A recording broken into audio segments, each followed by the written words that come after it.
color de rosa y todo, pero como con el tiempo uno va cambiando. ¿Qué buscaba usted al ingresar en la pandilla siendo mujer? Pues buscaba comunidad. La aterradora realidad dentro de la cárcel de mujeres en El Salvador. Esta prisión es ahora el destino de miles de mujeres acusadas de tener vínculos con las pandillas más temidas del país. En medio del implacable régimen de excepción que ha llevado a la captura de más de 72.000 pandilleros, al menos 3.500 mujeres han sido detenidas y encerradas en este lugar donde la vida cambia radicalmente. Primeramente, Señor, muy pronto estaré con ellos. Que el Señor me los bendiga y los amo con todo mi corazón. Las condiciones dentro de estas celdas son extremas. Hacinamiento, reglas de hierro y un ambiente donde la supervivencia es una lucha diaria. Pero, ¿quiénes son realmente estas mujeres? ¿Son todas criminales o algunas fueron arrastradas por el sistema? Quédate hasta el final, porque vamos a revelar testimonios y datos impactantes sobre lo que ocurre detrás de estos muros y lo que el gobierno no quiere que sepas. Mi nombre es Lorena Hernández. Quiero decirle a mis hijos que me perdonen, que pronto estaré con ellos y que los amo mucho. Gracias.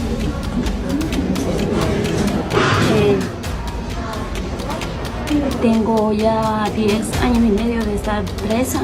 Le quiero dar las gracias a ella porque siempre nos ayuda y estamos las dos juntas. La amamos mucho y la extrañamos.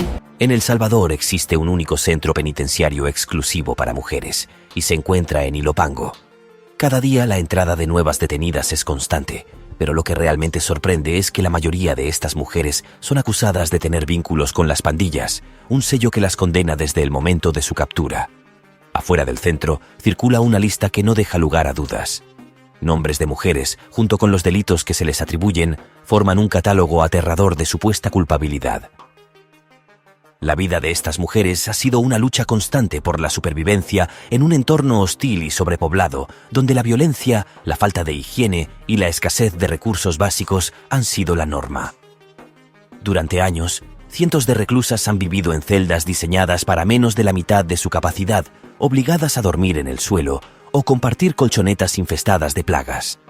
La alimentación deficiente, el acceso limitado a atención médica y la falta de productos de higiene personal han hecho que muchas enfrenten enfermedades sin tratamiento adecuado. Se van recto hacia la puerta.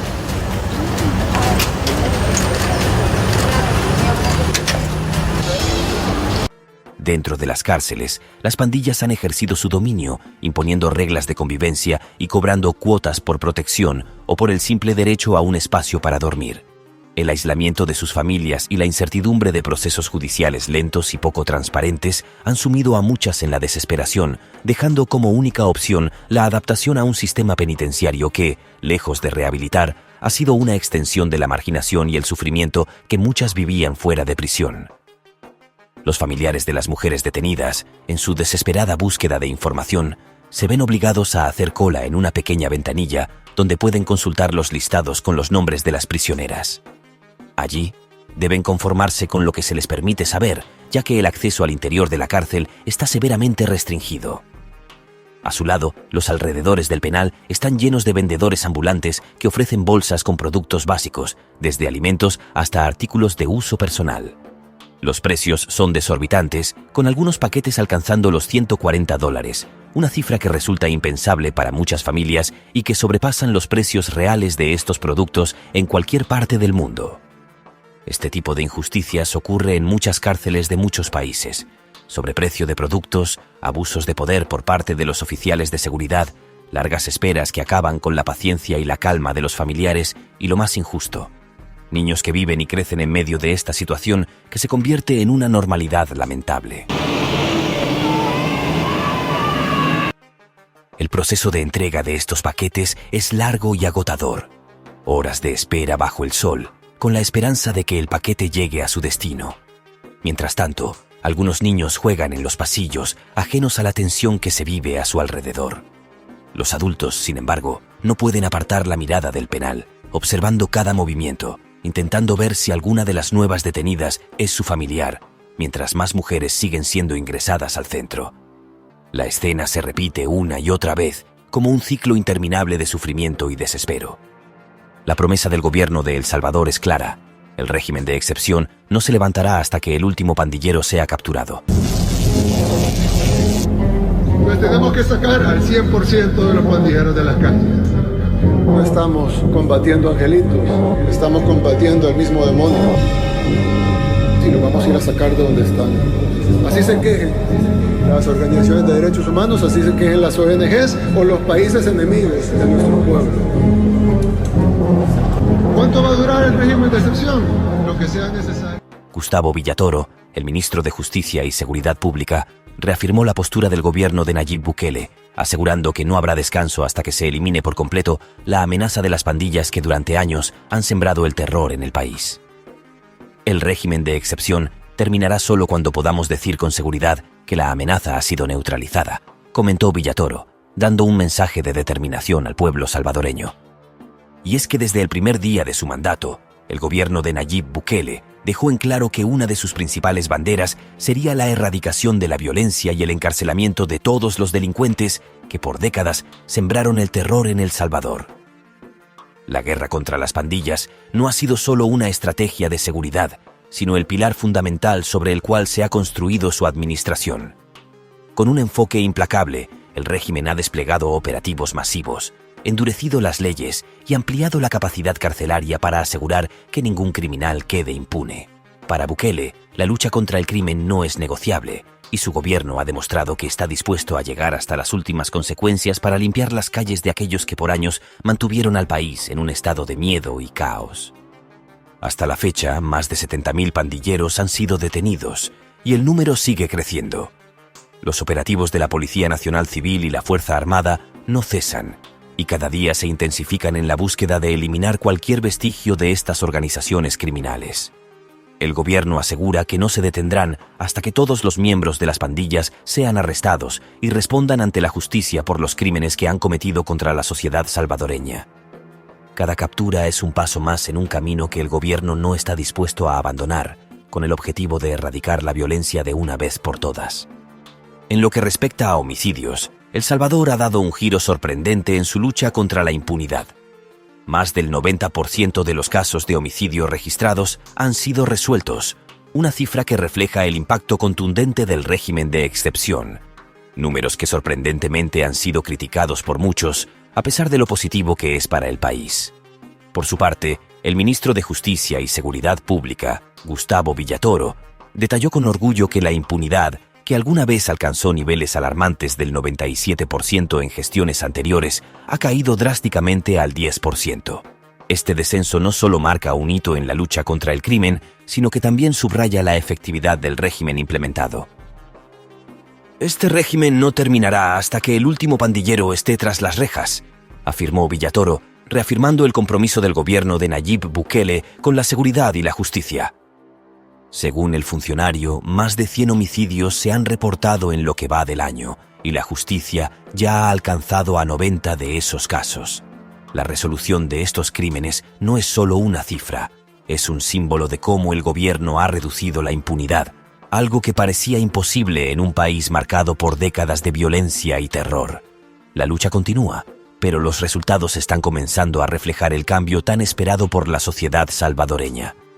Un ejemplo a seguir para todos los países de la región, que piden constantemente a través de las redes sociales y noticias relacionadas con el presidente Nayib, que sus propias naciones tengan un Bukele para salir de tanta corrupción e injusticia. Y por otra parte, y aunque parezca mentira, algunos ciudadanos salvadoreños critican este gobierno y lo tildan de dictatorial, totalitario y corrupto, cosas que solamente quienes lo dicen y quienes están dentro podrían explicar.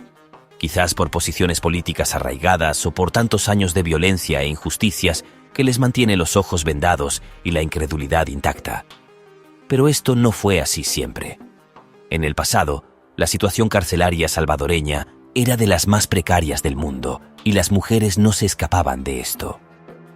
El paso de las mujeres criminales de El Salvador estuvo marcado por condiciones deplorables de convivencia y un sistema judicial que no garantiza procesos justos. Las cárceles femeninas eran espacios donde la violencia, las enfermedades y la falta de infraestructura adecuada hacían que la vida tras las rejas fuera una condena aún más dura.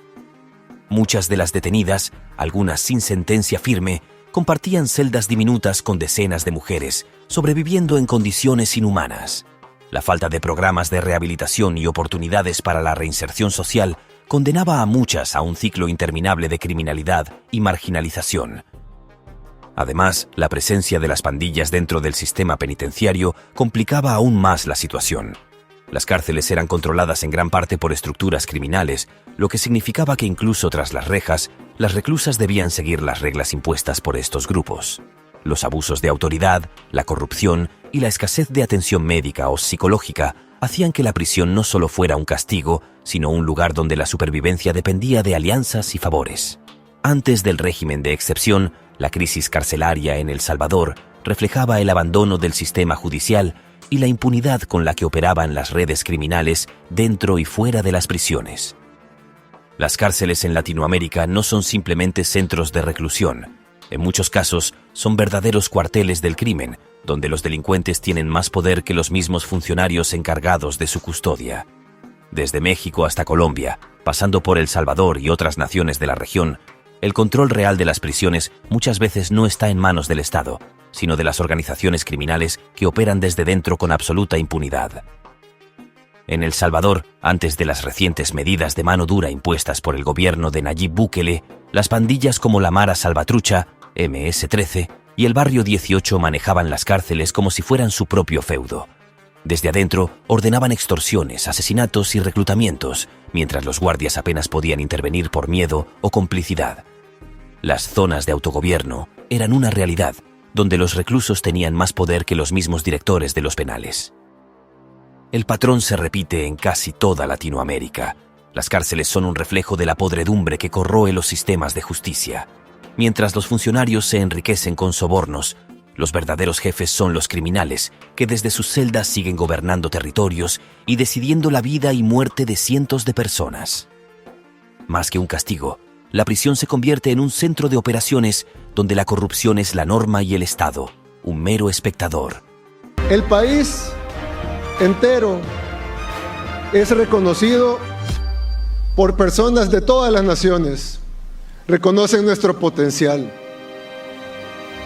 En tan solo 4 años, escuchen bien, en tan solo 4 años, El Salvador ha cambiado enormemente. Lo que estamos viendo ahora es un renacimiento. Hemos vuelto a nacer. Y todavía, aunque seguramente lo intentemos, no somos del todo conscientes de eso.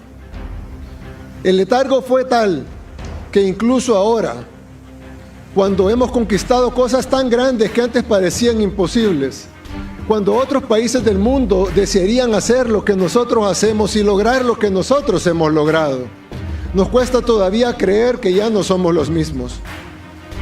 Todavía nos sentimos pequeños ante los demás y todavía en muchas ocasiones continuamos actuando así.